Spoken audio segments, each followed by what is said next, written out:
waiver wire ad show. Who do you pick up? I've got a just piled up amount of names right here to divide up and put in order for your week 12 waiver wire bidding that you're gonna have to do here.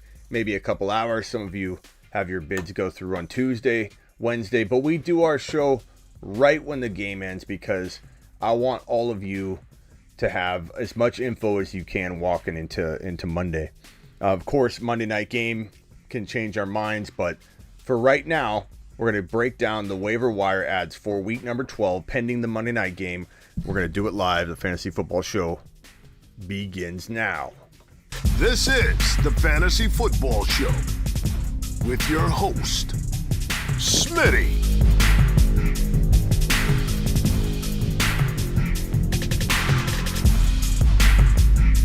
Top 5 running back. You're watching the Fantasy Football Show. Smitty! Take a lap.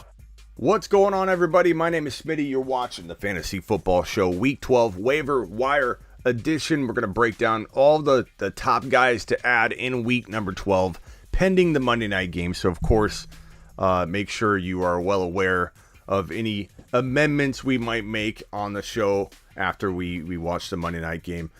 Let's break down everything that we went through from the waiver wire guys' perspectives, like which guys emerged, who did well. Let me spread these out so we can kind of handpick these players and sort them and order them in the right order. Nick Westbrook, decent guy to add. Elijah Moore is going to be near the top. Jeff Wilson's available in a big number of leagues. I'd say it was like 30%, so he still needs to be grabbed. Stevenson, Michael Gallup, we got Lamb potentially maybe not playing Thursday night because of the concussion protocol, so Gallup might be a player. This is JP talked about this on our YouTube exclusive call. I'm glad he reminded me of it, but Gallup we need to add to the list. Marquez Valdez-Scantling needs to be looked at. Darnell Mooney was one of the top pickups last week. Stevenson was one of the top pickups for like 4 weeks in a row, walking into like, I don't know what week it was we started talking about him. He's still available in freaking, 35% of leagues. He needs to be picked up. A lot of people are going to freak out about the timeshare there, but it doesn't matter. He's a touchdown potential machine if he gets into the lineup full time, and if he's not, he's still a very productive running back, 3, 4, 5 flex play, injury plug and play. Kenny Galladay is available in way more leagues than I thought. Alex on the YouTube exclusive call brought this up. He's available in 25% of leagues. People dropped him like mad last week, and rightly so. I almost did in one league, or I may have even done it in a 5-man bench where I had injuries galore. I had tight ends on a bye, defense on a bye, like everybody was on a bye, and so I had to make a move. Okay, so Roethlisberger, Troutman was catching passes from Simeon. Cam Newton's going to be up there. Said Wilson with Gallup. We need to monitor. I'm going to probably say, based on this list right here, and I appreciate the super chat, WRM, I'm going to put you right here and handle that right when we're done ordering this up. Won't take long. I'd say Elijah Moore probably is the number one waiver wire ad for this week. Maybe Stevenson. It depends if you need a wide receiver. Let's make them number ones for week 12. Because if you need a running back, Stevenson is the top player to grab, and he's available in an uncomfortable amount of leagues. It's 35% of leagues. It doesn't make sense.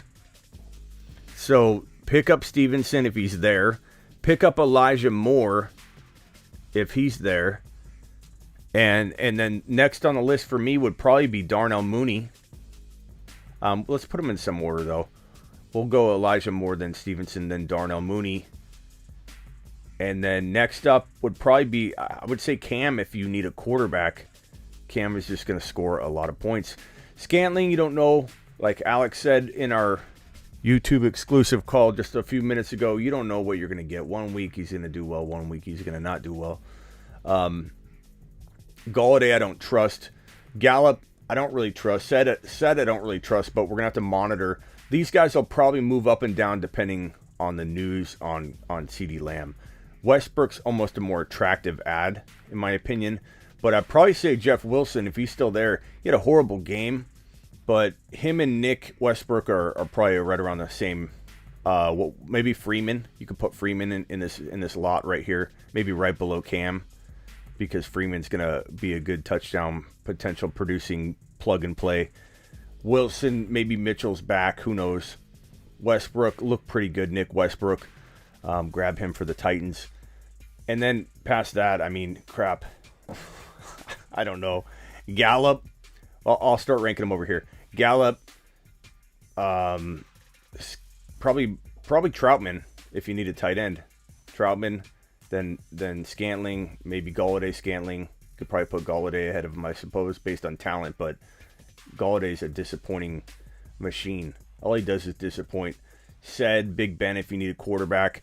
Other names I could toss out. Benny Snell, keep an eye on him, although Naji Harris, who left the game briefly with a head injury, he returned, so I don't think we'll have a problem with Naji next week, but you never know. Sometimes things happen after the fact, so keep an eye on Naji, and if he pops up on news wires, if you hear me talking about him, you'll want to run out and grab Benny Snell. You should have some time. We should know by tomorrow. No waiver wires process on Monday because of the Monday night game. So we should have a lot more information on Monday evening about Naji, and we'll be able to adjust accordingly and throw Benny Snell to the number 1 spot. If you have Naji, you want to make sure you grab him. Darnell Mooney, I got him 3. You could argue 2. Mac Jones, Trevor Siemian, throw them on this list if you need a quarterback. Knox and Freiermuth are, I didn't put them on here because they're not available in a grip of leagues, but they're available in enough that I wanted to mention them as like a footnote. Make sure Knox isn't available. Make sure Freiermuth isn't available. Jeff Wilson's almost in that category. Elijah Moore was almost in that obvious, like, if he's there, you grab him category. Let's see here. DJ Dallas got a touchdown. Who knows what that situation's how it's gonna unfold. JP mentioned that Chuba Hubbard's getting dropped in a ton of leagues. Chuba Hubbard, maybe look to grab him. Thank you, Rock Out, for the super chat. I'm gonna put you right here, good buddy. So that's about it. I mean, it's not a deep waiver wire pool as it's always this way when we get to weeks 12, 13, 14. Usually like week 8, 9, 10, it dries up. We had a pretty fruitful weeks 8, 9, 10, 11 on the waiver wire, to be honest. So, seeing these names on the board here it doesn't shock me at all that we're down to this, this type of talent. I think Elijah Moore's actually really darn good. Stevenson's really darn good. Darnell Mooney and Cam, those 4 are pretty darn good for week 12 waiver wire prospects, to be honest. So let me know what you think. Let me know what dilemmas you might be facing. iSong with a super chat. Rock Out with a super chat. And of course, WRM dropped the first one. So let me get to his message and then we'll move on to the other 2. Smitty, will I regret the trade for Tannehill, Swift, Jeff, and Waller for my Tua, Eckler, Diggs? A.J. Brown and Tannehill getting me worried. I don't know what you did there, bro. I'm trying to grasp what trade you made. I hope. So you traded Swift, Jefferson, and Waller? Or are you telling me you traded Eckler and Diggs? I don't remember this trade, to be honest. I don't know if you ran this through us on the live stream. I'm not sure. I don't remember this one specifically. But, I mean, Diggs had a good day. Eckler balled out. Everybody in this trade balled out. So, I mean, they're all very, very good. If I had to give you my opinion on the trade right now and things evolve, you traded Eckler and Diggs. Well, why would you be freaked out? Swift balled out, Jefferson balled out, and Waller balled out. If I had to rank this trade right now, I'd rather have Swift, Jefferson, and Waller. But it's very close. I love Eckler, I love Diggs. But I would pick the Waller, Jefferson, and Swift side. going forward for the remainder of 2022. It's very close. I mean, you could argue it both ways. Someone asked what to do with Jefferson. Take a lap. What to do with you thank him. You thank him and you ask for another. Look, I'll trade anyone high if you have to. Like, I don't want to hear you don't trade certain players. You can trade anyone. If you had JT, I would tell you, I hope you don't need to trade him. I hope you built your team strong enough around JT that you can ride the magnificent talent that is the man we call Mr. Taylor. Mr. Taylor, JT. Who called him Mr. Taylor? I forget who coined that. The man we call Mr. Taylor on the show. I hope you don't have to trade him, but you might have a team that can't win, and you may have to trade him. But if you do, if you trade anybody, Jefferson, Taylor, anyone, if you get enough, you have to be able to answer that question that I always tell you to ask yourself when you make a trade.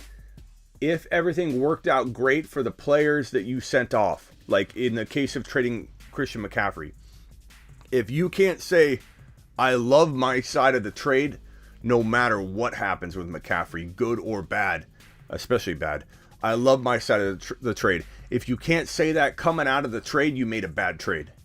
So in the case of this one up above with WRM's trade, if Eckler and Diggs ball out, are you still going to be happy with your trade? Swift, Jefferson, Waller, probably. So you made a good trade. Rob with a super chat. iSong with a super chat. Thank you, guys. I appreciate you. iSong says, Mike Davis, a drop for one of these players. Yeah, I dropped Mike Davis for Moore. I dropped Mike Davis, of course, for Stevenson. I would have done that last week. I would have dropped Mike Davis probably last week for Darnell Mooney. And for sure, Jeff Wilson. And Jeff Wilson didn't do good. So I would have started Jeff Wilson with confidence and dropped Mike Davis, and it wouldn't have worked out. But just trying to give you my thought process. But I would absolutely pick up Stevenson and Mooney and Elijah Moore. And if you need a quarterback, Cam, I'd probably take Devonta Freeman, Wilson, Westbrook. I'd probably take everybody on this side of the screen over Mike Davis. And I don't know, I probably could continue on the other side of the screen. I mean, he's just garbage right now. He had an opportunity and literally not only couldn't do anything with it, he couldn't convince his own coaches to give him a shot, you know. So there's no hope for Mike Davis. What a disappointment Mike Davis has been after such a good fill-in year for Christian McCaffrey, getting Christian McCaffrey fed. And yeah, he broke down and he didn't do Christian McCaffrey things all the time, but every once in a while he'd be phenomenal. And he had so much upside. But you know what? There's some signs there that we can reflect back on 2020, hindsight's 2020, that we can use and take into the next scenario that's very much like it. Older running back, unproven, going to a new team, learning a new system, in an offense that doesn't run the ball very well, that have to only throw to him to get him successful. The signs were there. Like, think about it. Me painting that picture, I know hindsight's 2020, but me painting that picture for you, it's very easy to look back and say, okay, we can use this data and this example to make sure we don't ever fall victim to that crap again. This man was an older running back that never did anything, that filled in nicely, changed teams, didn't run the ball a lot, but his team that he's going to doesn't run the football well on the ground. And he'd have to literally find all of his work through the air. It's crazy. Why would you trade JT? As I just explained, Matt, I don't know who you're referencing on that, if somebody asked or what, but you could trade anybody.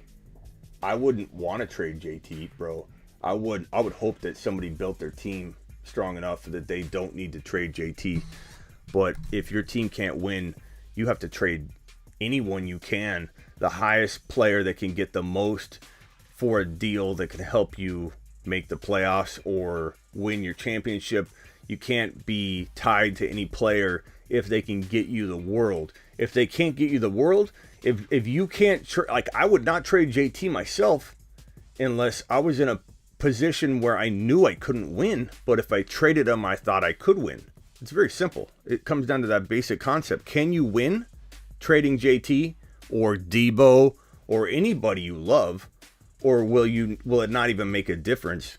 I don't know. You've got to answer that question for yourself, but to suggest you wouldn't trade somebody at all under any circumstances is very narrow, way to look at it. So you have to understand the circumstances. If somebody owns JT and they lost their running back 2, their wide receiver 1, they have no shot, you might have to trade JT. My guess is that if you have to trade JT, though, there's probably a very small chance that the trades can even make a difference, to be honest. But some people got to make a move. I've got plenty of people that are going to be like, Smitty, do I trade JT? My first reaction is going to be like, God, I hope not. What's your team? They tell me their team, and then I'm like, ugh, like that. That won't help. Like, you're just trading them away, and someone's going to win their league. But you can't trade a guy like JT away unless you're getting 2 monster players that you believe, even if JT did JT things the rest of the year, you would benefit. That would have to be 2 massive studs. That would have to be a potential Naji Harris buying low and getting a Justin Jefferson type player. You'd have to literally get a boatload, but that's my point. You have to make a trade that you would accept and want no matter what, no matter how JT does. It's very simple. I don't know why everyone struggles with this concept. They're like, why would you trade JT? What do you mean, why would I trade JT? No one wants to trade JT. Not everybody has a choice. Some people have to make a trade. They're losing. They lost players. They need to take one player and turn it into 2. It happens all the time. People need to do it all the time. Swag says exactly. So don't get why you trade JT. Good Lord, Matt. Good Lord. Matt, rewind about 2 minutes or 3 minutes and listen. JT for Eckler and Godwin. No. Eckler and I don't know. Eckler and I wouldn't even say Diggs. Eckler and let's pull up a wide receiver. It'd have to be Eckler for JT. You would have to trade Eckler. You'd have to get Eckler and Jamar Chase for JT.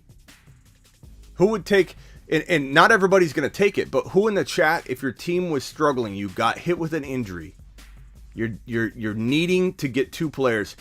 Yeah, or Hill. Who would take JT and Jamar Chase? Who would take Eckler and Jamar Chase for JT? I'd like to know. And if you wouldn't, that's okay too. Not everybody's going to want to trade them at all. But I would love to know, Eckler and Kupp, absolutely. Eckler and Jamar Chase, very arguable. Eckler and Tyreek Hill, I would take Eckler and Tyreek Hill if I needed to make a trade. Listen to what I'm saying. If I need to make a trade, no one's. If it's not broken, you don't necessarily have to go poking around to fix it. But even if it's not broken, if the right offer came along, I'd trade anybody. I don't care who it is. I don't care if it's the number 1 player in football. If I'm buying the players they're selling to me, I clearly believe in them too. I'm not putting a blindfold on and picking 2 players out of a bag and just saying, oh, which ones did I get? Oh, that sucks. I'm handcrafting a trade that I quietly like as much or better than just the player I'm giving up, whether it's JT or not. Now JT makes it to where it has to be an almost unreal trade. It has to be literally some of the most unreal examples. 120 in here, only 33 likes. Punch the thumbs up. What's up, Robert? Appreciate you being here, good buddy. I'd take Eckler and Chase. And you could get Eckler and Chase. You probably wouldn't get Hill. You probably wouldn't get Kupp. Someone threw those at me, and I was just answering the question. You're not going to get Kupp. You're probably not going to get Hill. But coming off of a bad game, or not bad game, but like mediocre game for Jamar Chase, I'd say more like mediocre to disappointing for people that really were hoping for like 100 and a touchdown or 2. You could easily get Jamar Chase and an Eckler. you could get, and if Eckler scoring 3 touchdowns scares off the Eckler owner, let's find Naji Harris. Who would take, I want you guys to say in the chat, who would take Naji Harris if you needed to make a trade, like your team was a little bit broken? Would you take Naji Harris and Jamar Chase for JT? Raise your hand in the chat. I'm just curious. Because that's a really good example of what you can get and what I would be like. Let me hear your scenario. And let's see if you need to make a trade.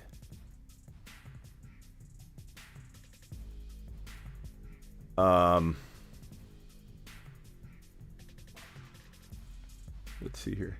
Yes, easily. Yes, absolutely. I wouldn't take Naji and Chase. And I don't blame you, Zach. There's nothing wrong with that stance. Is Naji under concussion? He left and then he went back in the game. We got more yeses than those. So clearly people would take Naji and Jamar Chase for JT on average. Doesn't mean that anybody's wrong for saying no. Doesn't mean anybody's wrong for saying yes. But you guys want examples. I'm just giving you examples.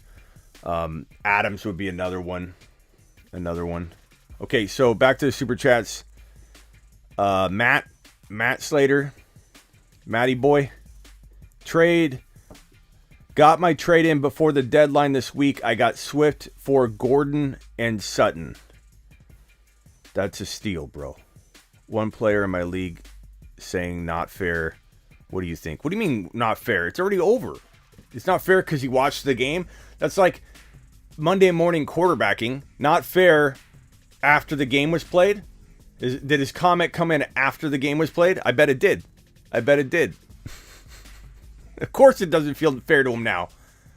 Down by 20, full PPR opponent. Let's see. Full PPR opponent's team is finished, and I have Godwin and Graham. Okay, so Tom. Tomorrow to play. How do you feel? Sorry, trying to read your abbreviations here. Down by 20, you have Godwin and Graham. I know.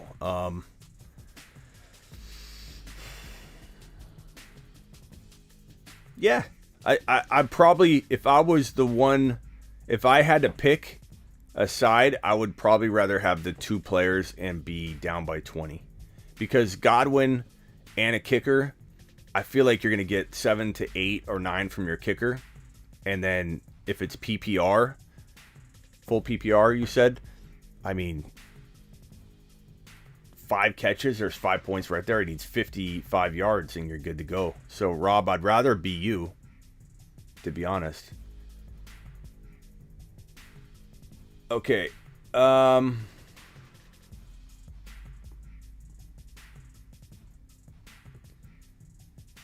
Sam, I see you, Sam. You're the best. Thank you, Sam. Jalen Hurts, with his schedule coming up, will be the best fantasy QB rest of season, especially playoffs. What do you think? I don't know about best, bro, but I think you're onto something in terms of liking him a lot more than most people do. He doesn't get the credit he deserves. He ran for 3 TDs. Even when he can't pass, he runs. Very productive, very, very sneaky quarterback. Very sneaky top 5 to 6 quarterback play. Absolutely love Jalen Hurts and what he brings to the table. Zachary Barlow with a super chat. Zachary, I appreciate you. So I traded JT 3 weeks ago, and now I want to get him back. You're not going to get him back. This is the wrong time to have buyer's remorse. He's gone, bro. You got to start another league. There's no one's going to sell it. You're going to have to pay and destroy your team in order to get him back onto your roster. Let me finish reading your question, though. And now I want to get him back and trade a lot more than I got for him. The other owner who has him, is this advisable? No, it's not advisable. First of all, tell me what you gave up and tell me what you're thinking of offering. And I'll let you know right now it's probably not going to work. Number one, very few people will. I see your super chats. I'm trying to get to them, guys. Very few people will trade a player coming off of the kind of week JT had. It takes a special kind of odd to be like, okay, I want to get rid of this, and it can only go downhill. Like a very pessimistic person that likes to self-sabotage their team. and they're afraid of it breaking. They're afraid of JT dropping off. You would only want to trade JT if you were in a bind, like I described, or you were a self-sabotaging person. So you have to go to this JT owner, and you have to see if they have that scenario where they need multiple players. But they just made the trade for JT, so I highly doubt it'd take a special kind of odd for someone to literally acquire him, watch him blow up right before their very eyes, then trade him back to not only the same owner, or trade him period, but to the same owner. Like, it's the odds of him wanting to do a reversal type of trade is very, very low, bro. And you'd have to give up your entire team. It wouldn't even be worth it. For what? How are you going to win giving up more than you got? You'd have to give up the world. We just went over examples. You have to give up a Jamar Chase and an Austin Eckler. You'd have to give up that amount of talent to get JT back. Minimum. Smitty, I played JT and I still won. You played against JT and you still won. Scored 166 this week with Justin Jefferson. Attaboy, Juice. I'm proud of you, bro. I'm proud of you. Nice work, buddy boy. Smitty down by 9 with Barkley left. Got Booker and Casey. Yeah, you should get 9 points, bro. Drop Bateman for Knox. Yeah, I would. Cam or Tannehill. Give me Cam. Next week might be the decision to drop Ridley. I don't blame you. Who else feels like Mixon isn't getting any respect? Mixon looked fantastic today, and I think he's getting respect. I think Mixon's getting respect. I think people really like him. I think the Bengals they're opening it up for him. This is the year for him to do it. I think he's had some struggles, and he could have definitely played better than he did. Like, he did pretty solid. He's like number 7 or 9 for most running backs, depending on your scoring. But his opportunity, he should be top 5, and he just hasn't quite got there in terms of like the 100-yard games and just getting the most with the volume that he's gotten, or getting more volume. Like, there's a lot to be desired with Mixon, given he has the best offense he's ever had. It's the most opened up offense. No more 8-man boxes, open rushing lanes, open gaps, and like it's like top 7 running back numbers. We want top 5, given he is a top 5. He was, and potentially still is, a top 5 talent in terms of skill. Top 5, top 6 talent in terms of skill. He really is a gifted player. This game was a nice breakout for him. He hasn't had many games that have been this impactful. So I think he's going to get a lot of respect, Stephen, going forward, to answer your question. What do you do with Mahomes? I mean, if you can't sell him absurdly high, you hold him. You hold him. And you don't do anything else. Rock Out with another super chat. Thank you, Rock Out. Okay, Rock Out says, thoughts on Josh Allen rest of the season. Been very disappointing as of late. He seems to disappear in the first half of games and then come back and score some good amount of fantasy points in the second half of games. And you're just left going, why can't the Bills put it together in the first half? Do I think he could bounce back and go on a tear? Yeah. Am I a little bit worried he won't? Am I a little bit worried he'll do what Herbert's been doing? Up and down, and never really staying up? Yeah, I mean, I am a little worried, I'll be honest. But I still feel like if I had to bank on a player and trade for a quarterback in hopes that I would get top 3 quarterback numbers going forward, I still would put my faith in Josh Allen. I think he's a good enough quarterback. We've seen him do it. We've had enough sample size to know that he's fully capable of getting back into a groove. Just like, everyone felt that way, that Mahomes would never rebound. He did. I know people are worried again about Mahomes. Everybody's very up and down with Mahomes. Mahomes' stat line in this game was, let me pull up the exact stats so I'm not misquoting. Mahomes' final stat line, I know people wanted more touchdowns. I know people wanted Mahomes to thrive, but the game script just wasn't there. Patrick Mahomes, no touchdowns, only 11 yards rushing. I thought he had more rushing yards than that. I thought he had something on the ground. 7 attempts, only 11 yards. 260. He's worrying everybody. If I don't own Mahomes, I'm buying him. I'm not freaked out about Mahomes. Like, I understand it's disappointing. Josh Allen, Mahomes. The top quarterbacks this week, I'll pull up in one of my leagues. Leaders for this week at quarterback. Justin Herbert just climbed to the very top. Herbert's the GOAT. 382-3. What a beast. 30 of 41. He did have an INT. He had 90 yards rushing the football. Herbert had 90 yards rushing the football. 382-3. So here's your top quarterback. But everybody and their mother worried about him last week. Everyone was worried about Herbert last week. Aaron Rodgers. Everyone hated Aaron Rodgers. I want to drop him. I want to get rid of him. I don't think he's going to bounce back. I mean, Aaron Rodgers dropping 385 and 4 TDs, 21 rushing yards. He was the QB2. QB3, Cam Newton. Cam Newton was a fantastic play. 189 and 2 TDs, but he had 46 rushing and a touchdown on the ground. So Cam with a 3 TD day. Jalen Hurts, Simeon, Cousins, McCoy, Heineke. Heineke had 206 and 3 TDs. Very nice outing by Heineke. Tua had 273 and 2. Decent little day. Josh Allen, quarterback, number 11 for the week.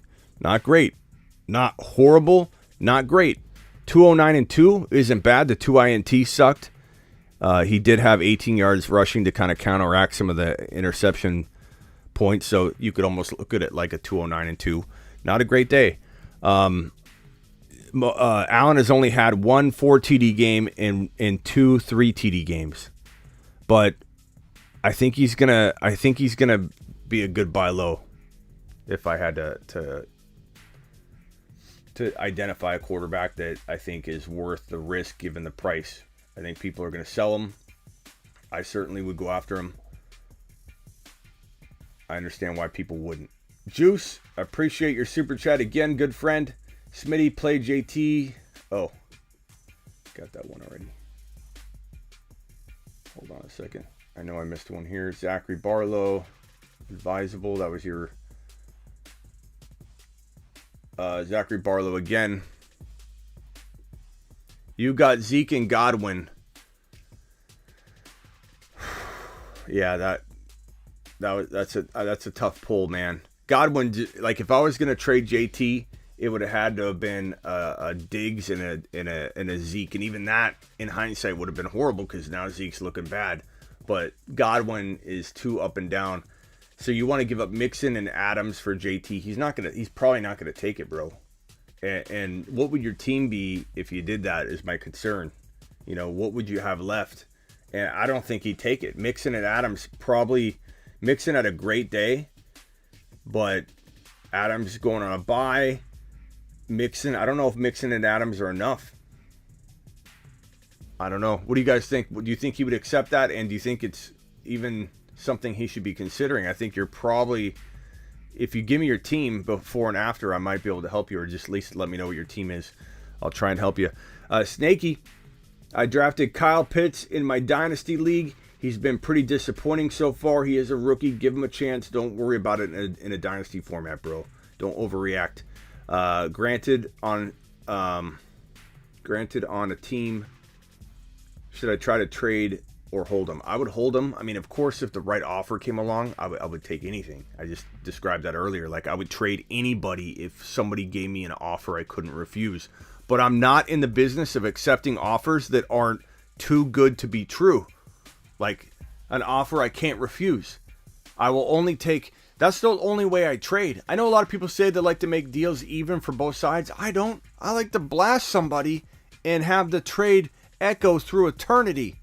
I want my trades to echo through eternity. I want people to tell their grandkids about my trades. I'm not in the business of doing even Steven trades or making my friends feel good. I want my friends to be like, darn, I can't believe I did that trade. Look at my team.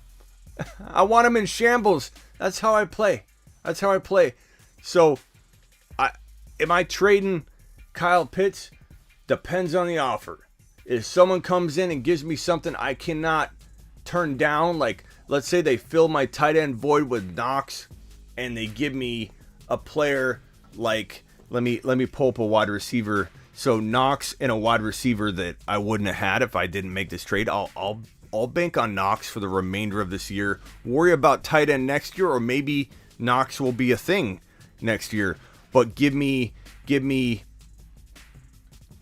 in Dynasty, give me Lamb, and Knox, give me potentially, I mean, go after Jamar Chase. Can you, even if you had to give up a little bit yourself, Jamar Chase, get him, send Lamb and a wide receiver that you don't truly believe in but's playing well, that might be disguised as a potential gem to this guy. Trade him, this wide receiver you don't love, with Jamar Chase, or I'm sorry, with Pitts for Jamar Chase. I would do that. I would trade Pitts in a Jamar Chase deal. I would buy low. In fact, Jamar Chase will be one of the top. Not everybody's going to have a use for a buy low video this week, so I might do something creative and make it like a morph video with a combination of different things, or address it in the live stream on Tuesday or something. But Jamar Chase will be on my go get list all week long. Terry Roberts with a super chat. I have Mahomes and I'm not selling him. I wouldn't either, Terry, not unless somebody came to me with an offer that paid me the price that he was getting last week. I ain't selling low on Patrick Mahomes. No, sir. Hey, Smitty, I have an offer here. Keenan Allen and T. Higgins for Evans and Melvin Gordon. I'm currently 7-3 and in first place, half PPR. Your offer here, Keenan Allen and T. Higgins for Evans and Melvin Gordon. Give me Keenan Allen and T. Higgins, and I don't really blink. You know, Keenan Allen and Keenan Allen and Evans are pretty much, you could argue, one over the other. Higgins is way better than Melvin Gordon, in my opinion. So give me the two wide receivers. Pretty easy one, in my opinion. I think I'm caught up on the super chats. If I missed one, please let me know.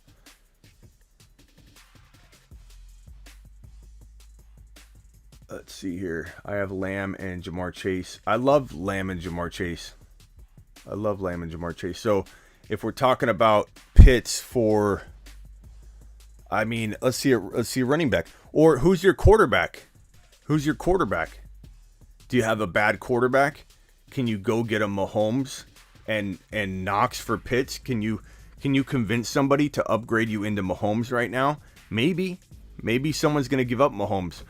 Josh Allen. It's Dynasty, bro. Dynasty Josh Allen has a ton of value. Would I draft Pitts over Josh Allen?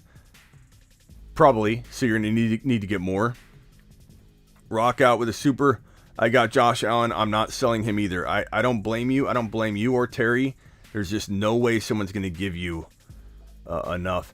Yeah, so Zeke Elliott, this is why I was really concerned about Zeke Elliott. I didn't want anybody to give him away for nothing or anything. So, you know, we did have a little bit of a brake pumping at a certain point, but this is why I've kind of talked about selling Zeke for the last couple weeks, man. I just haven't had a good feeling about Zeke. He's looked like he's been getting banged up.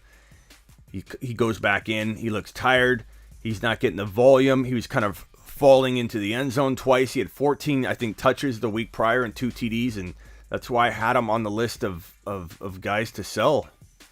I just wasn't feeling it anymore. He was a guy we loved. We drafted him. He took care of us. He did fantastic, but he certainly was trending in the wrong direction heading into this week. He did not feel right.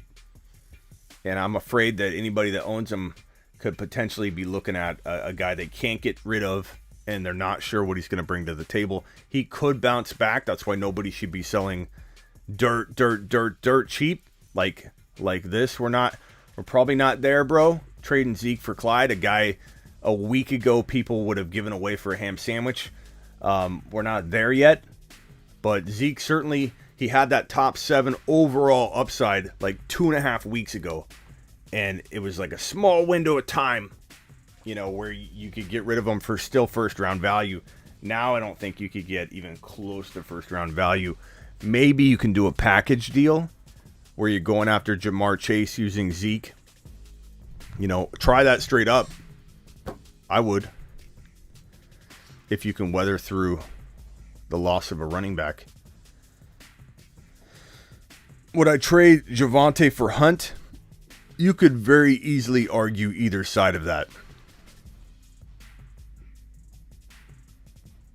You could very easily argue either side of that.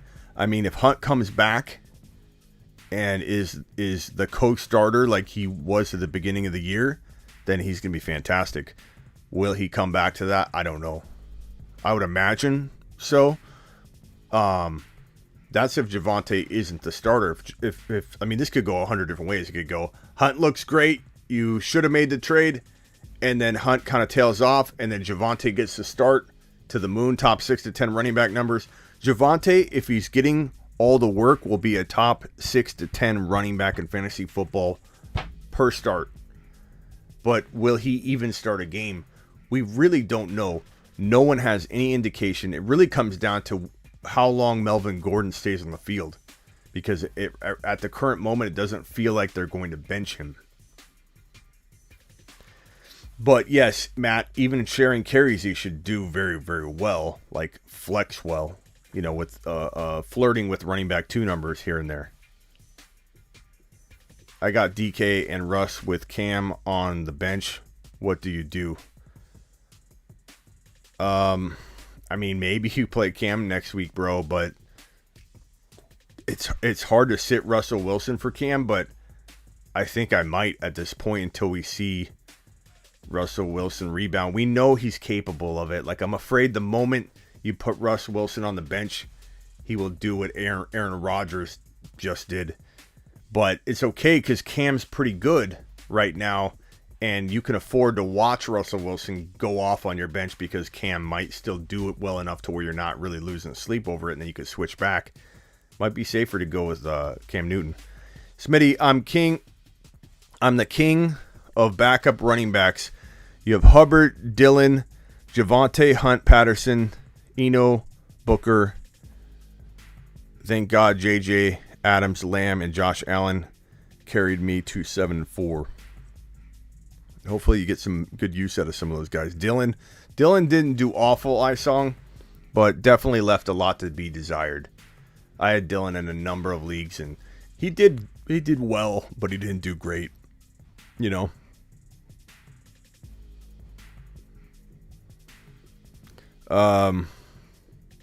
Denver beat reporters are tweeting that Javonte is getting most first-team reps in practice, bro. We've been waiting for this day, Ian. I hope it's real. I hope this isn't fake news. I hope this is going to be a train that no one can derail. I really, really hope so. Should I trade away Zeke and Pollard for Aaron Jones and A.J. Dillon? Absolutely. 100%. Without a question. Without a hesitation. I just have a bad feeling about Elliott. I suppose the one thing I'll say before you maybe you already hit the button is if you can't afford the bye week, you have to be very, very careful, William. Very, very careful to understand your own situation. I can't just tell you something and then you're like, well, I couldn't take a loss or I'm out. I don't have that information. Make your own decision. I'm only here to help.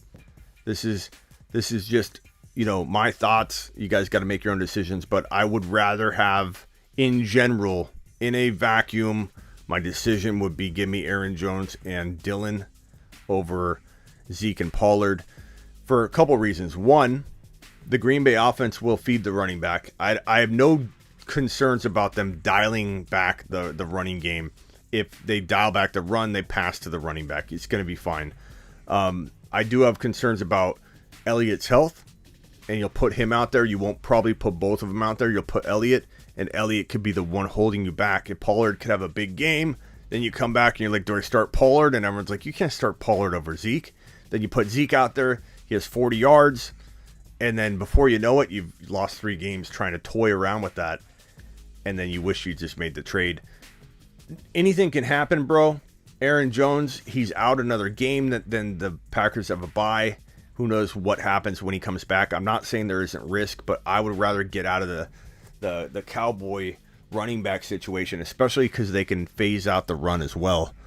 And need to throw if they get behind, and then you don't have any rushing attempts. You have 10 carries for Zeke Elliott. And if he doesn't fall in the end zone twice like he did in week 10, you have what you had in week 11, a nothing burger. So I am worried enough about Zeke going forward. That's why about 2.5 weeks ago, I started a trade Zeke Elliott. If you can, don't sell him low, get enough, get first round value. I started a little campaign of let's maybe start diluting and selling off some of our Zeke shares, even though we were really high on him on draft day. He was very much worth it for about half the season. But Zeke Elliott is starting to fall apart, and I think it's pretty evident. And in 2022, I don't know what his value is going to be. If I had him in Dynasty, I'd be a little worried.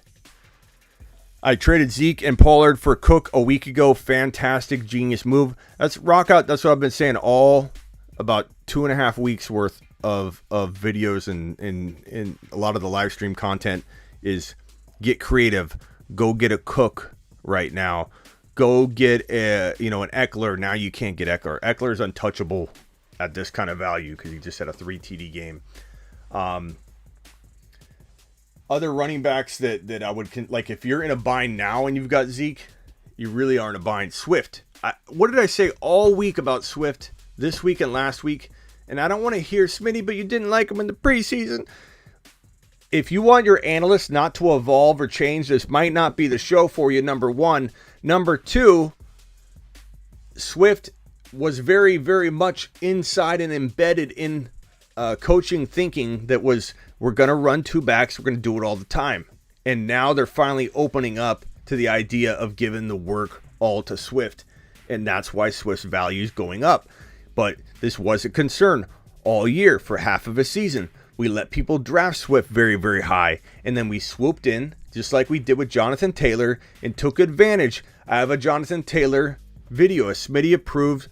Jonathan Taylor, you're Smitty approved. It's got a white background on YouTube, a Jonathan Taylor video where I talk just about Jonathan Taylor. It's a spotlight video, and I say, not only is he worth a top 6 to 7 or even 5 overall pick, Jonathan Taylor, but if someone else drafts him, you let them draft. If they get him, they get him.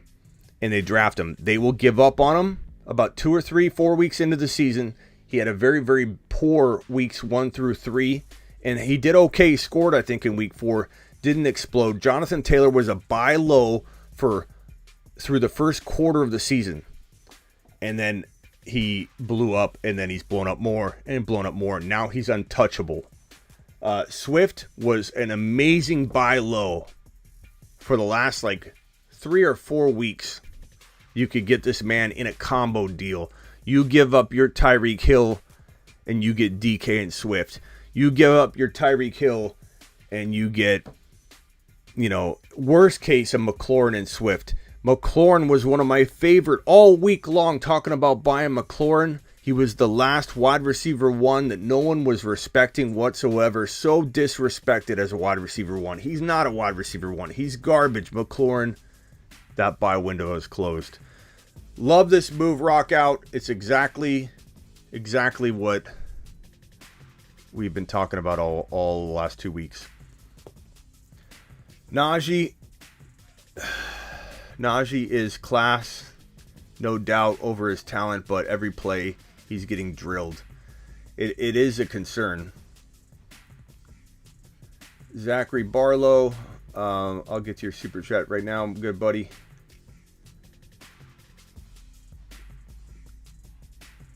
Ryan, I got your super chat. Barlow, I got your super chat. Ryan, you're still here, right? Zachary Barlow. QB, Brady. Running back 1, Mixon. Running back 2, Monty. Wide receiver 1, Adams. Wide receiver 2, A.J. Brown. Deontay. Pitts. So you're wanting to get rid of Mixon and Adams for JT. So you'd have Brady, JT, Monty, A.J. Brown, Deontay.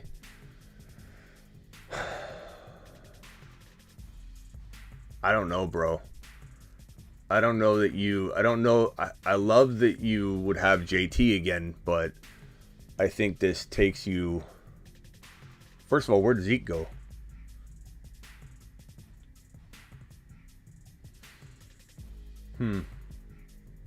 I think giving up Adams. What do you guys think? Would you give up Adams and Mixon for JT in his shoes with his team? I don't think he'd do it, first of all. but I don't think he's trading. Go like the video right now. It's free, you bums, says James Conklin. Rock out. I appreciate that, buddy boy. Thank you for the super chat. No, it hurts your team. No, his wide receivers are bad. If you make that trade, keep Mixon and Adams. Unfortunately, Barlow, I just can't. Like, this is one of those buyer remorse things. You can't just start destroying everything, bro. It's like you're walking in, you're just tipping things over, pulling drawers out of the room, just throwing everything on the floor to find that one thing. And once you find it, the thing you're missing, which is JT, you're holding it in your hands and you look around and you've destroyed everything. Like, you just can't. You traded them.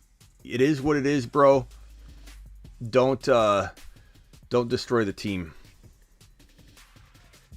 Don't destroy the team. You traded Zeke already? You're a trade fiend, Barlow. You're a trade fiend. I don't even see Diggs on your roster anymore, bro. You traded JT for Diggs and Zeke, and you have neither one of them. This is 3 weeks ago, Barlow. 3 weeks ago. You need to get into my program, bro. My psychology program, where we talk you down from the self-sabotage, what might be going on here. A little self-sabotage, trying to get rid of what's good because you're afraid it's going to let you down. Zachary, you're trying to break up with the player before they break up with you. You're worried about it going bad before it does and thinking the worst.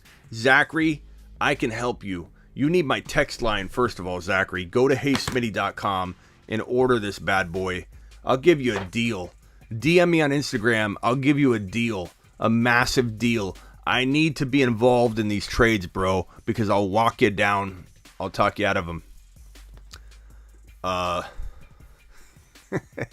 love he doesn't have anybody. I was wondering if I had the right super chat because it wasn't the same team. I didn't see Zeke. I didn't see Diggs. I'm like, am I losing my mind? Am I talking about somebody else's trade on this guy's super chat? Because there's no Zeke or Diggs in this trade. He traded them away 3 weeks ago. You remind me of me. You remind me of me, Barlow. I trade like crazy. If I didn't have so many leagues in a show to run, I think I'd probably make way too many trades. I don't have time for them. I'm cooking up deals for all you guys. I can't even take advantage of it.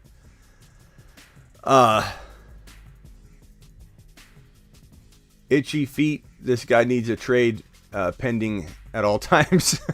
It's like me with an Amazon order for the studio. Even if it's like duct tape, I'll be like, we're running low on the black duct tape. I'm going to go ahead and put an Amazon order in. It's like I need to have an Amazon order, even if it's like a $2.99 item or whether it's a microphone stand, or I have to have something pending from Amazon. Kind of like, got a package out there. I feel like that might have replaced my trade need. Ryan, are you still there, Ryan? Wanted to say I love your channel. Oh, God, the guy super chatted forever. I made him wait so he could say I love your channel. Wanted to say I love your channel and the advice, brother. Best in the industry, in my opinion. Great and funny, guys. Well, keep it up. Thank you, Ryan. Ryan, I'll get to you in a minute. Ryan, can you please hold on, Ryan? I'm in the middle of talking about something. Can you hold your super chat until I'm like, dude just wants to say thanks, and I put him in the corner for an hour. I'm sorry, Ryan. Ryan, are you still here? I think Ryan probably liked the show enough that I didn't send him away too quickly. I have made 28 trades so far this season, trying to sell high and buy low on players all the time, to be honest. 28 is definitely a problem. But Barlow, you remind me of me. Like, if I didn't have a show, bro, if I didn't have a show to do and keep all occupy all my time, and I didn't play in 20, I think I have 23 leagues. I say yes to everything that's promotional related and everything. Playing with players. I have a league with Darren Waller. I have a league with Austin Eckler. I have a league with who do I have? I have a league with T-Pain. I have a league with Hugh Jackson, he's in the same league as T-Pain. I got all these leagues. I do them. You know, basketball players, Ryan Hollins, Quentin Richardson, my boy Bobby Maximus, one of the world's fittest human beings. I'm in all these different leagues. I just, I got to do that league. I got to do that league. I literally have no time to make trades. But Barlow, you need to order my text advice. DM me right now on Instagram, and we will figure out how to get you a swinging deal. Put the phone down, Barlow. No, pick the phone up, Barlow, and text me, and I'll let you know what's up. Barlow, I could be your source of cutting this down to 12 or 10. And there's nothing wrong with doing a lot of trades, but 28, definitely you don't have enough time to allow the players to gain value to sell. Like, you know what I mean? Like, you could tell that was a little too frequent. Like, nothing's marinating. You're not letting anything settle. No dust is settling. When no dust is settling, you can't make out on the trade. I send trades all day in class. We're gonna work on this, Barlow. We're gonna work on this, bro. Barlow can't take a lap. He's in class. You know what? I love Barlow's attitude, though. Like, Barlow this ain't phasing him. He ain't stopping. You're not. Barlow ain't scared. We're not talking Barlow down from anything. Barlow wants to trade. Barlow's going to trade. Okay, homies? He wants to trade. He's doing it. He's doing it live. Ben says, Smitty, I can take a lap for starting all of my schoolwork right now. That's due tonight. I was the king at that, bro. I did that all the time. I was the guy that would go to class. I'd strategically find a stadium class. Like, I would add and withdraw the first week, even if I missed the first couple classes, whatever. I'd sign up. There's a certain amount of credits you could, if you paid for like 17 credits, you could take up to 25 or 28 hours, and it was the same price. So I'd literally add like 7 or 8 classes to cut them down to 4 or 5, and it'd be the same price. And I'd go to each one, and I'd scout it out, and I'd be like, okay, that one won't work.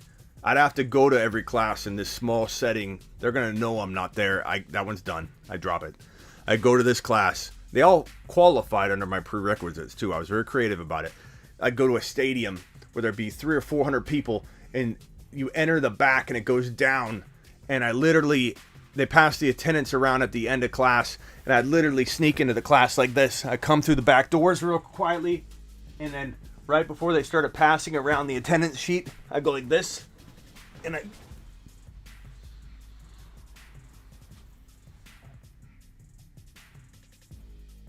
and then the teacher would see me, the attendance sheet would come around, I'd sign that bad boy, boom, on to the next class.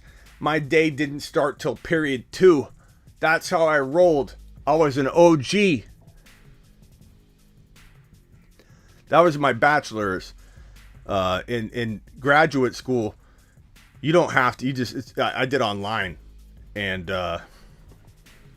you have to show up and do all this BS. But bachelor's is harder than a master's. I sucked at fantasy. Now I'm in 3 playoffs. Let's go, Terry. Atta boy. Emerge from the shadows. That's right. My problem is I overthink it or drop someone off waivers constantly instead of leaving my lineup alone. That's why the HeySmitty.com text line is here. If anybody wants a screaming deal on it, I will give it to you. DM me on Instagram. We'll figure it out. Cameron, what's up, buddy boy? Appreciate you being here. Love seeing your mug. Half PPR. Kyler, Zeke, Naji, Javonte, Pollard, Terry, Pittman, DJ Moore, Claypool, Tony, Bateman, Pitts, Muth, lowest. You'd sell Zeke for any other suggestions. Okay, so you got Kyler, Zeke, Naji, Javonte, Pittman, DJ Moore, Scary Terry. You need a wide receiver. You could bank. You know what I would do, Travis, if I was you? I'm going to guess that you're borderline.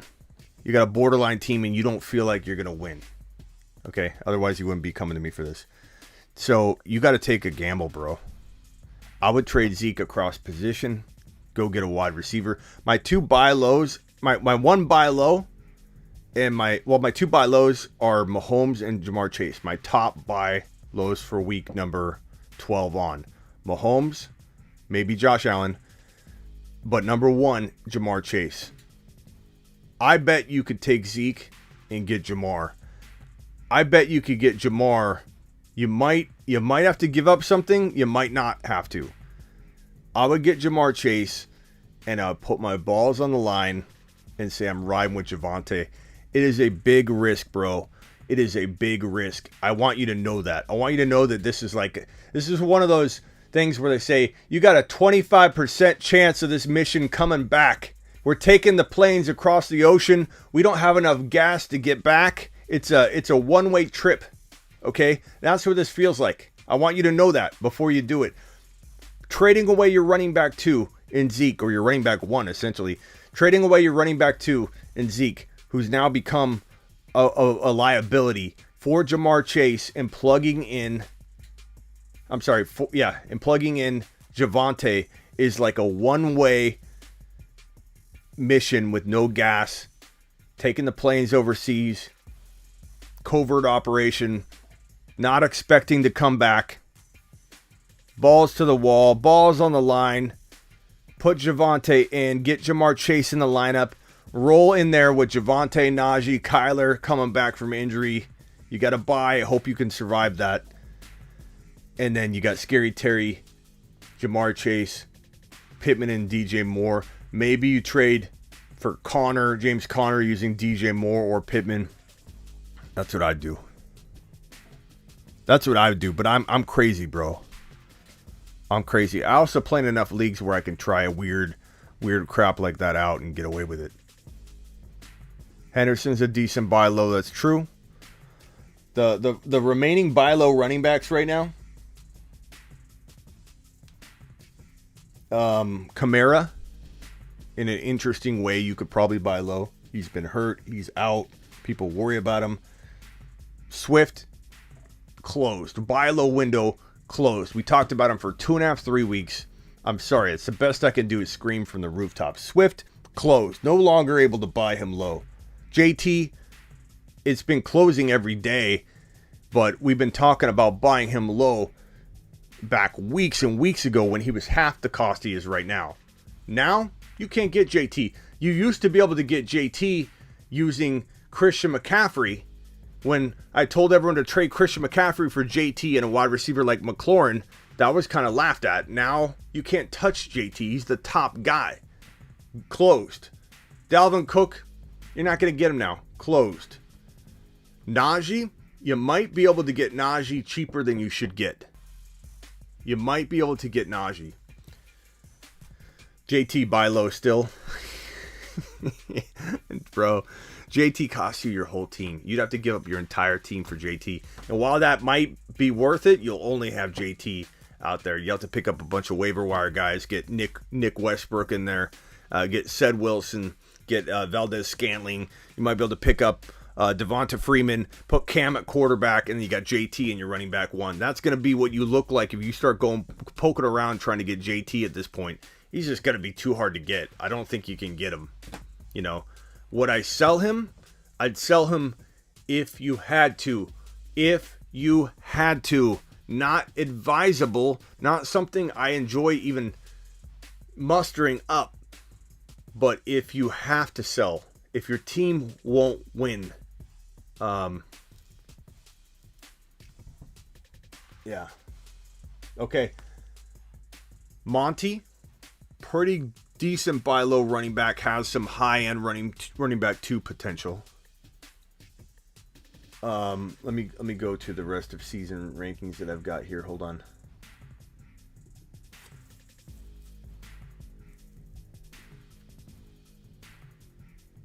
So, Naji,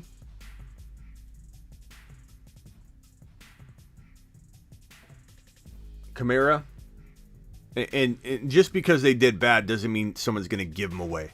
You might be able to get them way cheaper than you should, but they still might cost a pretty penny, so just know that. Naji, no one's going to be dumb about it. They're going to be like, I'm worried about him, I might trade him when I shouldn't. Like, you might run into something like that, but no one's going to give Naji up in some crazy fashion. I don't know if those got answered, so I'm going to toss them on screen. Thank you, Terry, for the super chats. Thank you, Barlow. Barlow, you're the man. Barlow, you still here? Oh, here we go.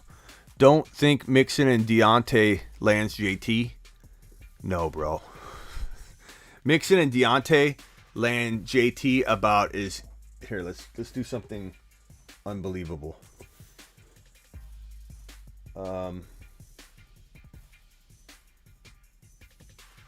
Here.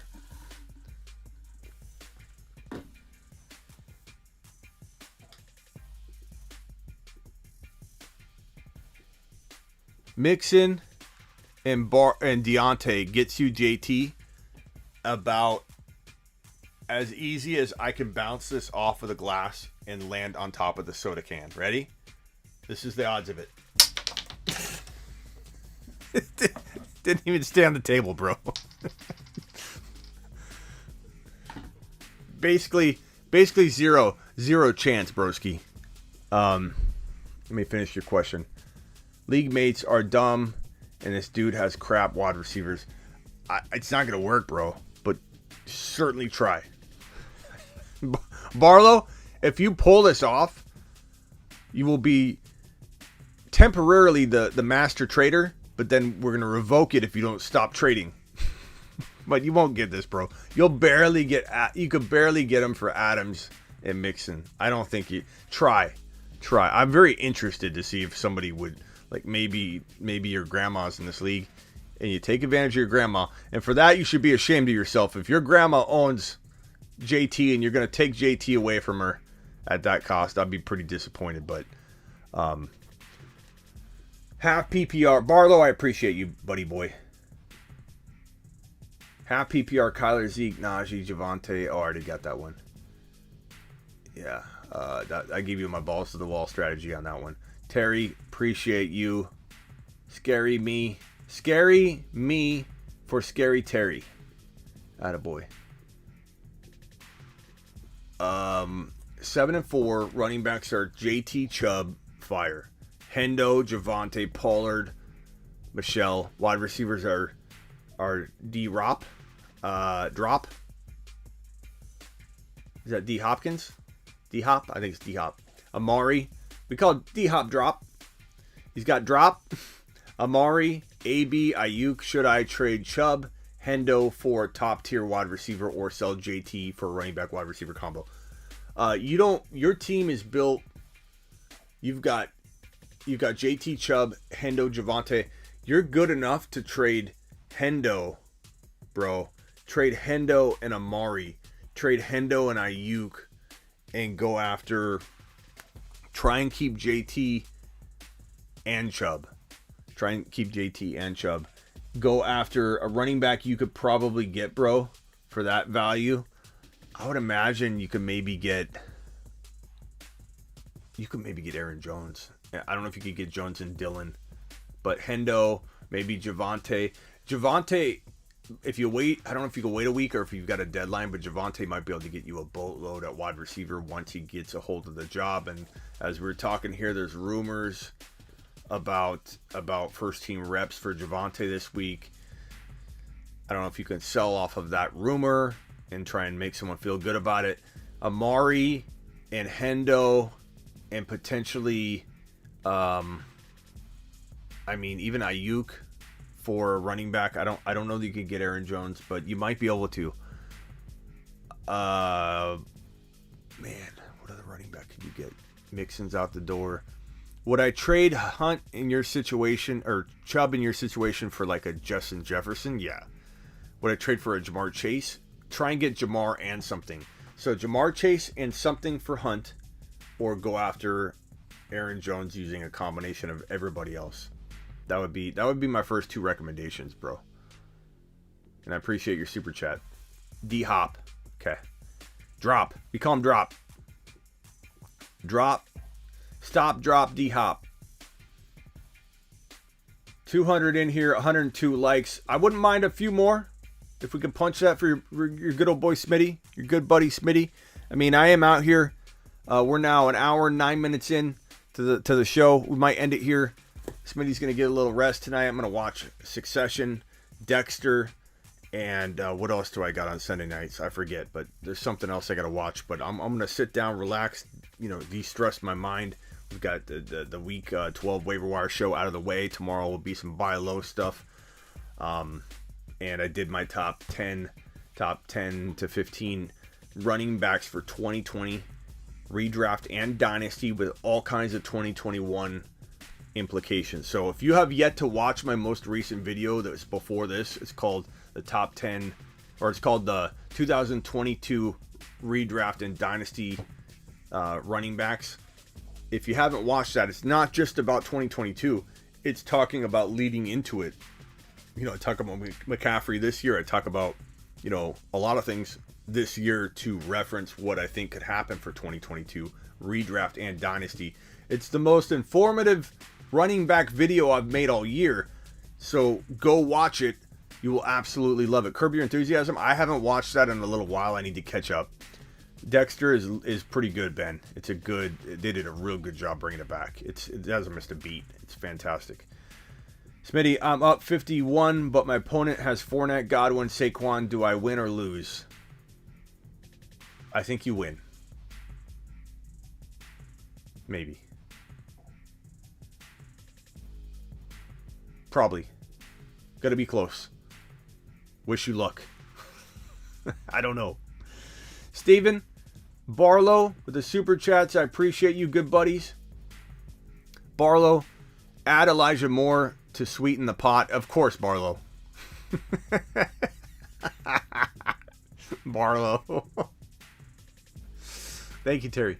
Barlow's offering for JT. He's offering, what was it again? Deontay and Mixon for JT. And he's asking me, Barlow, you're funny, bro. Asking me, should I? Maybe I'm giving up too much. Should I offer Elijah Moore to sweeten the pot, or do I hold that back? Barlow, toss it in, bro. Let it go. Throw it in the fire. It's fine. If you get this trade, you better come back and tell us, Barlow. Don't lie. Be honest about it. I'm up 30 with bank left. My opponent has Fournette and Evans. I'm taking an L. Fournette and Evans with 30. I think that's going to be close. I wouldn't. That sounds like that owner. You sound like that owner, bro, that like says the worst so that it doesn't happen. Like, oh, it's over. Like you're up. I'm down by 5 and you got a guy left. It's over. Like you just say the opposite and prepare for the worst so you're happy. It's not that bad, bro. 30 with Fournette and Evans. I mean, it's going to come down to the wire. But this is why we do fantasy football. I want to remind you guys of something. You guys are forgetting often too many times, especially people on my text line and email advice. Not everybody, but like maybe 1 out of every 15, 20 people get to a point in the season where they're so stressed out about it. It's like they're not even having fun. It's like I'm listening to this, guy and son of a, just cursing in the email, not at me, just about fantasy, cursing the fantasy gods. Why do I play this? I can't believe this. Can't believe I got screwed at that point. And I just sometimes I need the reminder myself so it's not against anybody. But we do this for that. We play fantasy football for the rush of being down by 30 and having 2 guys left, or being up by 30 and them having 2 guys left. And you gotta keep that in mind. That's why you're playing. You're playing so you can come back. Like, who here doesn't play Madden where they let somebody score on them so you can have the ball back with a minute and 20 left? You're down by 5 and you want to score a touchdown to win. Like, who here hasn't done that in their life? You did that for a reason. You like the challenge. You're okay with the challenge. I don't know why people don't allow themselves to enjoy the climb, or to enjoy the climb back, or the comeback, or the fending off of 30 points. Enjoy it. Feel good about it. Be confident. Don't let yourself get down about it or say, it's not going to work out. It never works out for me. Landon likes JT, apparently. Landon, we understand and we agree. JT running back 1. Come on. JT running back 1. Come on. I agree with you, Landon. Everybody in here agrees with you, though. Just so you know. You're not telling us anything we don't know, but we agree with you. Who's the clown that hit the thumbs down? Take a boot to the cheeks. It's probably a certain clown that we know. Up by 40 points. Opponent still has Brady and Golladay. That's going to be one of those down to the wire, Blackbeard. Enjoy it. Enjoy it. Come on, man. Oh, God, Steven. Sorry, Steven. Would you trade Henderson and A.J. Brown for Jefferson or Chase? Henderson and A.J. Brown for... That's a good one. Guys, can you please answer this one for Steven Talbot? Talbot, thank you for the super chat, buddy. Sorry for the wait. Would you trade Henderson and AJB for Jefferson or Chase or Adams and maybe something small with that? I have Eckler, Naji, and Cook need a consistent wide receiver. It depends who that something is. But if you're asking everybody to gauge the trade, let's see who would take who would trade Hendy and A.J. Brown for Jefferson or Chase or Adams. Let's see if anybody would say yes. If anybody would say yes, then just make sure you're getting a little something nice to get back. Like a Connor would be a nice one. For Chase, no. Yes, ASAP, says Landon. Yes, and it's not close. For Jefferson, Higgins is dead to me. Yes, says James Conklin. Jefferson and Chase, no. Yes. For Chase, yes. I would say for Jefferson, number 1. Chase, number 2. Adams, number 3, if you can afford the bye. Okay, if you can be okay with the bye week. Jefferson's number 1. And honestly, that deal is worthy of Jefferson, so you should probably be trying to get Jefferson, in my opinion. Try and get a Connor back. Try and get something like that back. Mike Williams would have been great, but he balled out 100 yards on a touchdown. Mike Williams is gone. Window closed for now. If he has a bad game next week, people will want to get rid of him again. People are up and down. JJ is the GOAT, my number 1 wide receiver. I did a video just a little while ago. JJ, Jamar Chase. I know Jamar didn't have the greatest game today. JJ is my number 1 2022 wide receiver.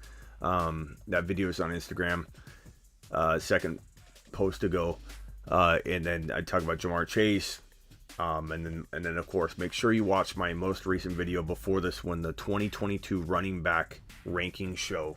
And it talks a lot about 2021. I want people to know that. I want people to say, I need to get to 2021 stuff, Smitty. I can't watch. It talks about 2021, so watch it. It's one of the best videos I've done this year. Jefferson over Chase. Steven, are you still here? People are mad at my team. Well, it's a pretty good team, bro. It's a pretty good team.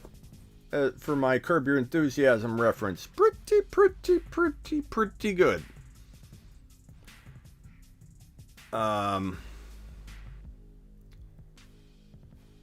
CD out Thursday. Probably. Smitty doesn't believe in Cup. Not true. Fake news by Gary again. Gary, why you always come in here and put fake news up, bro? Always tossing out something. Ben Castro, love me some Cooper Kupp. Cooper Kupp easily number next year, easily 2 to 4. I would put Jefferson 1. I don't think that's crazy, as maybe Ben or who was it, Gary would say. Jamar Chase, I think he's going to be number 2. I think he's going to be number 2 or number 3 next year. I really do. Cooper Kupp is right there, 3, 4, wherever you want to put him. There's no shame in liking Lamb in the top 5. There's no shame in liking Adams number 3. There's no shame in liking Cooper Kupp number 1. To literally dissect someone's rankings, if they say I like Kupp 3 or I like Kupp 1 is ridiculous. You've got so many good wide receivers. To say if someone wanted Adams number 1, I don't, because we don't know where A-Rod's playing. Okay? Probably not in Green Bay. And we don't know where Adams is going to be playing. I don't think Green Bay is going to franchise tag him. Adams and A-Rod could be playing together next year in Denver, San Francisco. Like, who knows? There's a good chance that they both get to determine where they want to go. Adams might go to the Raiders and play with Derek Carr, which would be just the worst decision he could make. And these players don't necessarily know what's good for them. They think they do. They're very, very They've got a very narrow focus on what they know about the NFL. You'd be surprised. I had rehab next to, I had physical therapy for my knee when I tore my ACL. I had physical therapy, rehabilitation, next to one very known defensive back. I'm not going to use his name. He's no longer playing, but he's one of the better defensive backs. And the dude knew nothing about player names. He didn't know anything about opposing running backs. He couldn't name 2 of the top 10 running backs in the NFL by name. He could not name it. He was a very well-known corner in the NFL. I had rehabilitation next to him. I think he had a cartilage tear or something. I had an ACL. We were next to each other constantly. Dude could not probably name 2 of the top 10 running backs. They don't know they don't know what's good for them. They don't know what talent and what offenses really are the best in the league. They really don't. These players do not know. He thinks Carr is the real deal. He thinks Carr, yes, there's a college connection there, but he thinks Carr is one of the better quarterbacks in the league. Carr's a trap. There's no way Carr's got this long-term value in fantasy. A lot of people talking Carr up. Carr's a trap. Carr is a trap. What do you even do today? I had so many questions about Carr and good quarterback talent. I'm like, what are you talking about? Like, I realize Carr's done well, but you know who else did well? You know who else did well for over half of a season? I want to know if anybody knows the answer to this. In 2019, what quarterback was top 5 for more than half of the season? Top 5 fantasy quarterback. Similar to what Darnell did for not half the season, but near half the season. Name this quarterback. He was top 5 for half of a season in 2019, and everyone started buying into him. It was a trap. You can tell these quarterbacks don't just emerge. No. He was not a good fantasy quarterback. He was top 5 for over half of a season. He literally went a half a season, and people said, he's the star. He's the future. We're going to keep him. This is the guy. I'm surprised no one said it yet. Let's just say the guy that was going to rise up after him, people would say things like, who cares? We don't need him right now. We've got the guy. No one said it yet. Sounds like Goff, nope. Derek Carr, nope. Fitzmagic, nope. Winston, nope. Blake Bortles, nope. Kirk Cousins, nope.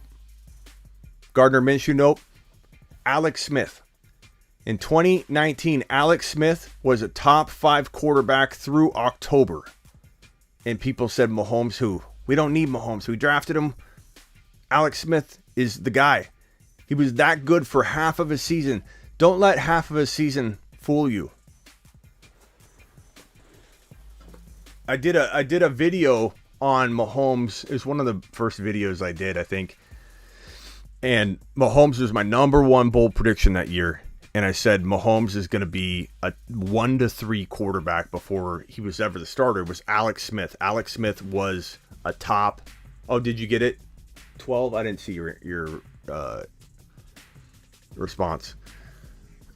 Alex Smith was so good that year through about October or something, like maybe a little bit past mid-October, that literally everyone was writing Mahomes off as being an option for the next year. Like we're probably not going to see him for a couple years.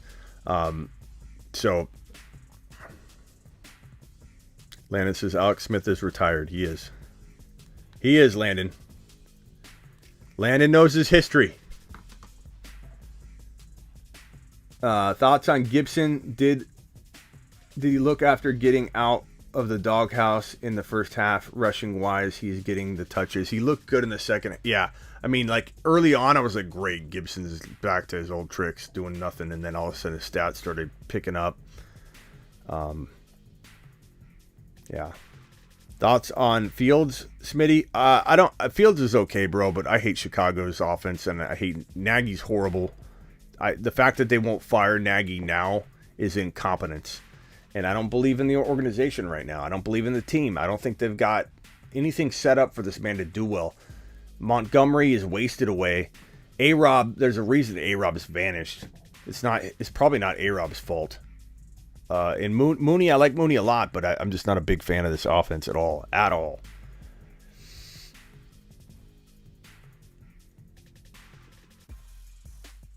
Let's see here. Barlow.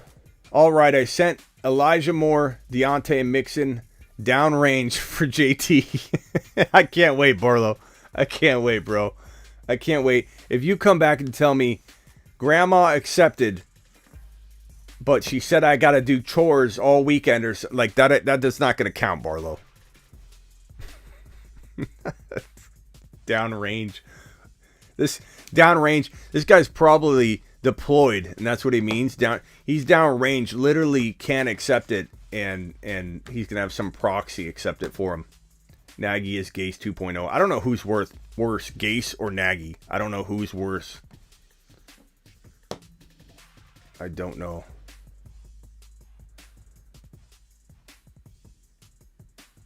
Yeah, his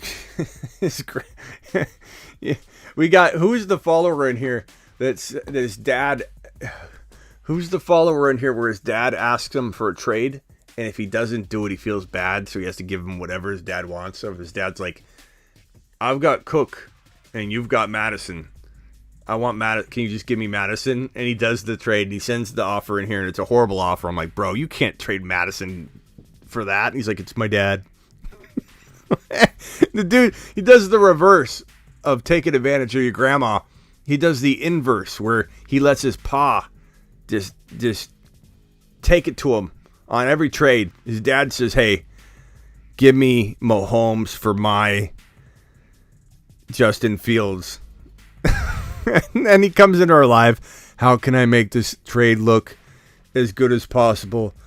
My dad wants Mahomes.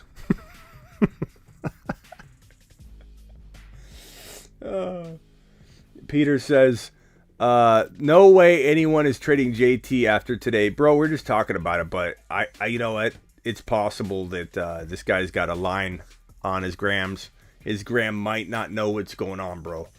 His gram might not know that 5 TDs were scored and that said 5 TDs are likely to continue to occur. Grandma might not be paying attention. She just looks at the point total. She sees a big 5-0 and says, well, is that good? Okay, so trade him now? Cash it in? Yeah, Grams. Cash it in for Elijah Moore, Mixon, and Deontay.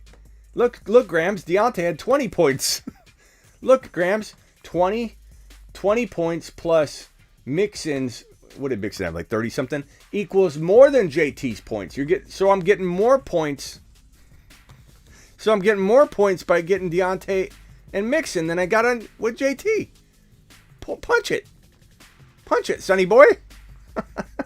4 grams, bro.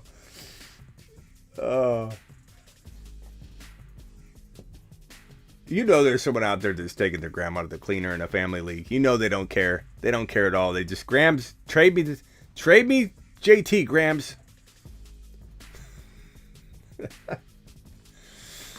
I know, 5 TDs. 5 TDs. JT looked like a beast. Like a beast. I have a video on JT being, everyone keeps talking about Naji Harris and a couple of the guys we were sold on drafting high that a lot of people like clowned on a little early. Naji's not worth it, whatever. But no one ever talks about JT. JT was I have a bunch of videos on it where he's a top 5 to 7 overall player to me, and like people thought that was a little early. But he, more so than anything, the most thing I talked about all offseason was that JT would start slow, which he did. Weeks 1 through 3, not horrible, but not great. Mediocre at best. Week 4, I think he scored, but he was okay. And he's the guy to buy low on because he did this last year. He started off really slow. Actually, there was an uptick, and then he went down again, and then you could buy him for almost nothing. JT got dropped last year in a plethora of leagues. I can't tell you how many people I didn't have my text. Well, I'm gonna hit myself in the face. I didn't have my text line back then. I had my email service too. But on my email service, I can't tell you how many people said, Smitty, JT was dropped. Do I pick him up? Or Smitty, should I drop JT? JT was dropped by midseason. So what we talked about all offseason long was that if he starts to disappoint, which he did weeks 1 through 4 technically, or at least 1 through 3, and then, week 4 he had a little sign of life, which sometimes when you do bad and you have one game, people look at the spike as a sell high opportunity. Think Gibson, when Gibson had his game last week. Do you sell off that game? Like, is it an anomaly and then he dips back down? Or is it a sign of things to come? So 4 weeks in, we knew this. We talked about it all off season long. There would be a time to go grab Taylor after his owners were freaking out about a repeated occurrence from last year. Oh my God. 4 weeks in, he doesn't quite look like the guy we thought he was. You go get him, and now look at you. Now look at your beautiful team with JT sitting on a roster, bro. Cook and AJB for JT. I mean, I don't think AJB's that guy right now. Like, Cook and another receiver? Maybe. Chase? Yeah. Cook and Chase, take it. I'd take that. I'd take that if you needed to. If you think you could win with JT, you hold. Like, if your depth is such that Cook and Chase don't really fill the void of JT and the receiver you actually have. Like, you got to look at your depth. Maybe you don't do it. But I don't know if AJ Brown's the guy right now, bro. I don't think he's this guy that you're buying. I don't think I like this trade because I like JT so much. It's more about JT and who. JT and who's on your bench versus Cook and AJ Brown. I bet you the guy on your bench, the guy you'd play if you didn't make this trade, or did, or whatever side you're on. The JT owner, I bet the wide receiver the JT owner has in their third wide receiver spot, together, that player and JT outscore Cook and AJ Brown. That's how, look, Double A agrees. Double A agrees. I think JT and the wide receiver you probably have, or this person has, outscores Cook and AJ Brown. It's not about 2 for 1. It's about the player that is starting with JT.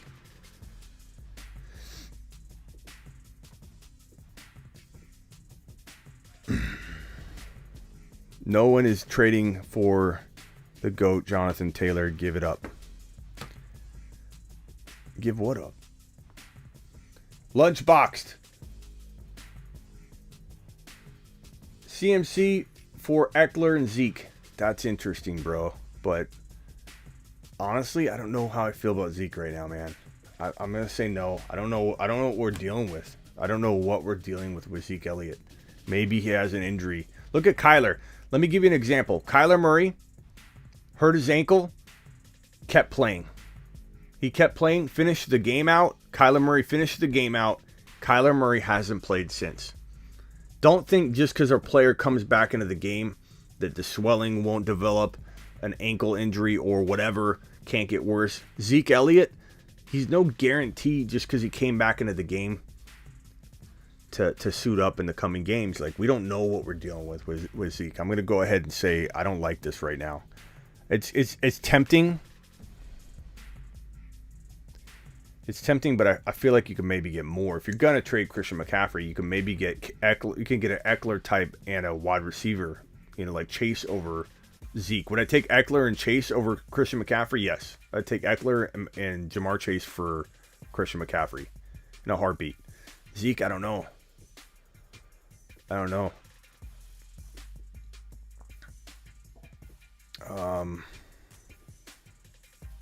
Zeke. Trade Zeke, Claypool, get Justin Jefferson, Devontae Freeman. Yeah, Travis.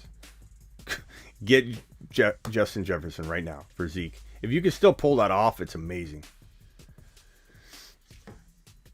Mr. Freeman, that's what I'm talking about. You don't know what he's dealing with. Like, that these ankle injuries can be tough. What I'm trying to describe, Freeman, is that Kyler had it mid ankle sprain. Literally came back in and played. Everyone's saying, well, Zeke played. He came back in. He's fine. No, you don't know that. Kyler was fine too, apparently, and then he wasn't. Ankle injuries can get worse once the game's over. The swelling occurs, then the pain. With an ankle injury, you have on your... When you have a high ankle sprain or whatever Zeke's dealing with, we're going to find out. When you have a high ankle sprain, this deltoid ligament right here is responsible for holding these two bones together right here at the bottom. And when you sprain this, it feels like the two bones want to separate. When you have a severe enough sprain, even if you're able to come back into the game with the swelling and the adrenaline, whatever, if the tear is bad enough, you actually have to get it repaired, or you never really fully heal and get that feeling of these two bones separating. You compensate and you try and work around it, and you're never quite the same. You don't have quite the explosion you used to if it's a bad enough tear. He may not have that. We don't really know. We'll find out. But these things are a lot more complicated than people think when you have a high ankle sprain or a mid ankle sprain or even a low ankle sprain if something gets fractured. So it's complicated. Zachary Barlow, trade Tom for Kyler and start Cam next week. Absolutely. I like Kyler. I think he could win leagues, man. Robert, what's up, pal? Hopefully you get CeeDee Lamb back Thursday, bro. Is Zeke good or not? I have Pollard. We don't know. As of right now, I don't think there's anything being reported. And just because we don't see it doesn't mean we're not going to find out tomorrow. Zeke Elliott is probably just going to be a stat about what he did in the game. 50 yards. I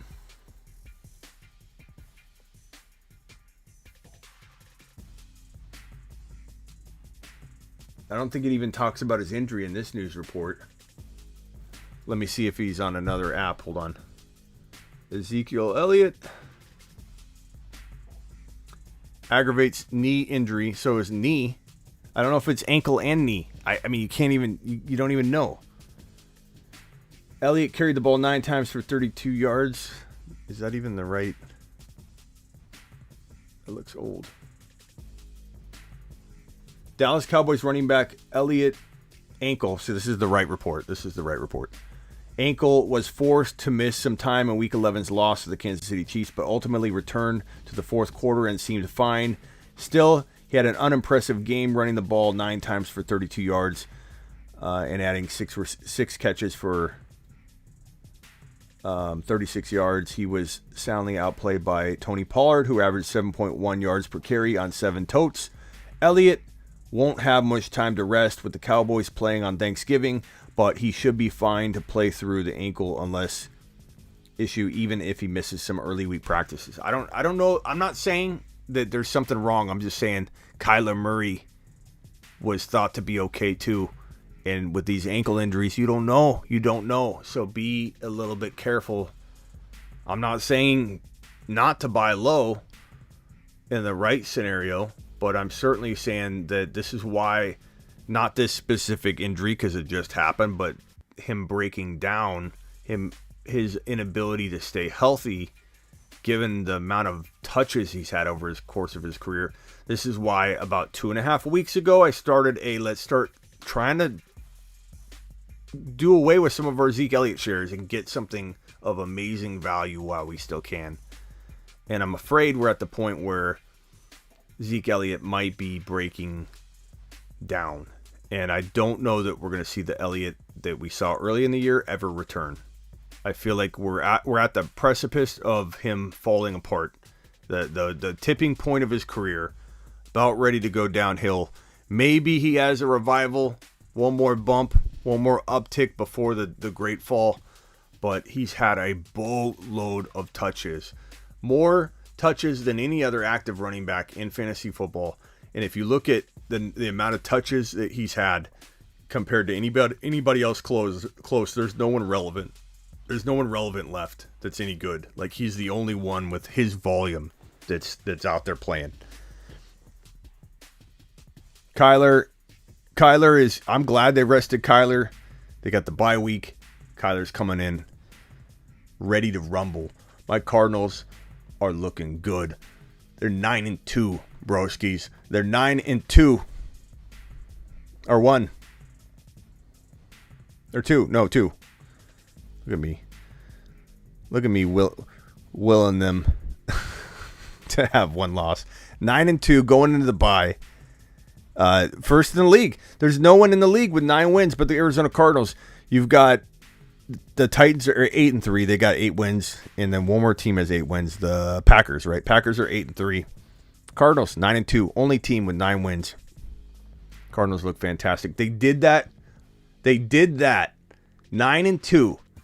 All while healing up Hopkins and Kyler. Smart coaching. Cardinals come out of the bye 9-2 with a healthy Kyler, hopefully a healthy Hopkins. We don't know, but hopefully. CMC for Eckler and Aaron Jones instead. Yes, I would probably consider that if you're getting Dillon. If you're not getting Dillon, then no. But if you're getting Dillon, I'd probably do that. I would. I mean, assuming it fits your needs of your team and you don't have like somebody you're putting on your bench that you don't, that now you can't use that you should be using. You know what I mean? Like, I don't know all those things, but I assume you know what you're doing. I'm going to DM you on Instagram tomorrow. Okay, do it, Barlow. Do it, broski. Or you can email me through the site. Go to sleeperu.com through the contact form. Might be better to do that. I might see it. I would do that. Go to sleeperu.com. Zach Ertz killed it. He certainly did, Legion. Certainly did. It was a fantastic play. Forgot to answer my question. This is Lewis. What did you ask me, bro?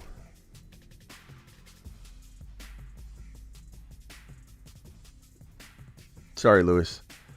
Should I trade Naji and Pittman for James Robinson and DK? No. Definitely not. Pittman's close enough to DK. I'd rather have DK. But Pittman's close enough to DK that you're not taking that Naji to James Robinson hit, in my opinion. I'd say no to that, broski. Appreciate your super chat. All right, guys, that's going to do it for me.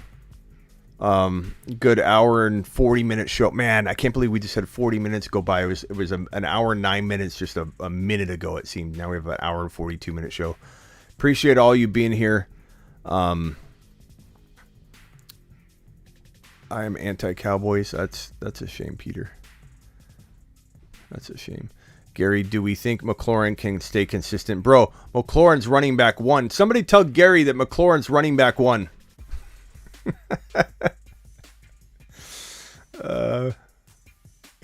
Who was it that said that?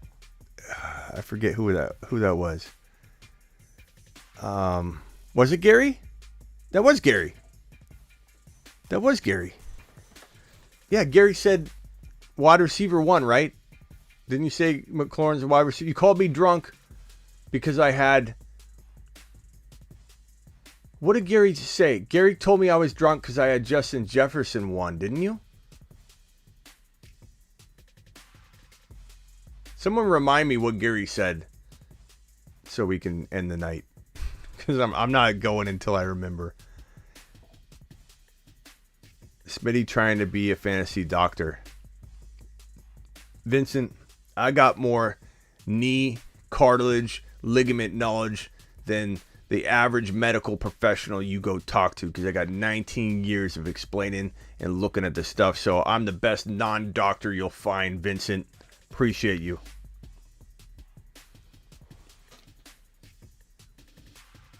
Travis, thank you, pal. What did Gary say? Somebody remind me. I think it was Waller. I don't think it was Waller. He said, bro, I think it was my Justin Jefferson ranking. I think I did wide receiver rankings over here. I'm better than a fantasy doctor, says Landon. You know what? I actually do feel pretty proud of my medical expertise, I would say, from the perspective that I bring it. Am I a medical professional? No. Am I expert on anatomy? No.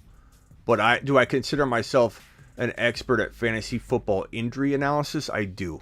because there's a difference between diagnosing a broken bone and a difference between breaking down what the likelihood of the fantasy implications are to an injury. It's like a different thing, you know? So like I've tied injury and fantasy together for 19 years. And so I have a pretty good extensive knowledge, especially with knee injuries and concussions and things like that. Some things I don't know a ton about, like, you know, maybe broken bones in the hand or something, or potentially like inside the foot, there are different things going on. Like I had to kind of school myself on the Jones fracture when that occurred versus the Liz Frank injury, and you know the difference between the two. There's times where I need to learn. Thank you, Landon. Appreciate you. But no one's telling me what Gary said. Hold on. Gary said, what did Gary say? Gary, you tell me what you said. You're here. I feel like it was Justin Jefferson. I feel like you told me I was drunk because I had Justin Jefferson 1 or something. I forget. And then you said, and then we said, well, what would you do? And you're like, McLaurin. And Gary, I told you, no one but you liked McLaurin more than I did walking into this week. I had him as a breakout, go get him, buy low, wide receiver 1. You'll be sorry if you don't buy McLaurin before week 11 kicks off. And what did McLaurin do? Dropped 100 yards and a touchdown, beasted out. So we're in the same ballpark, Gary. But Gary told me I was drunk by my rankings because I didn't have McLaurin number 1. I just forget what made him say it. Yeah, but you said it because there was something else. It was like Justin Jefferson was too high or something. I don't think you want to admit it at this point because of what JJ just did, and you know what kind of heat you're going to take. But I feel like someone's going to remember in here. Gary's busy taking a lap.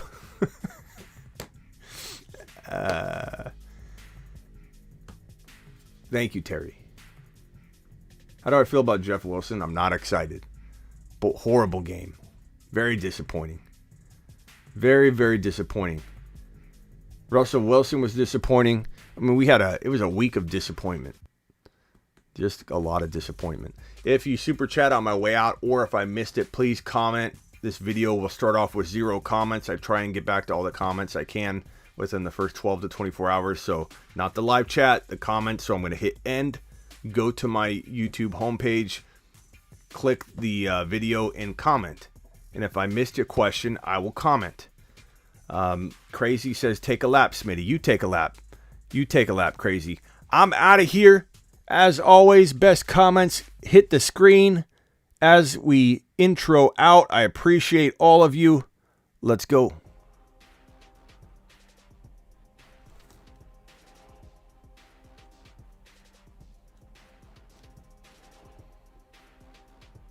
Love Chase Spiffy.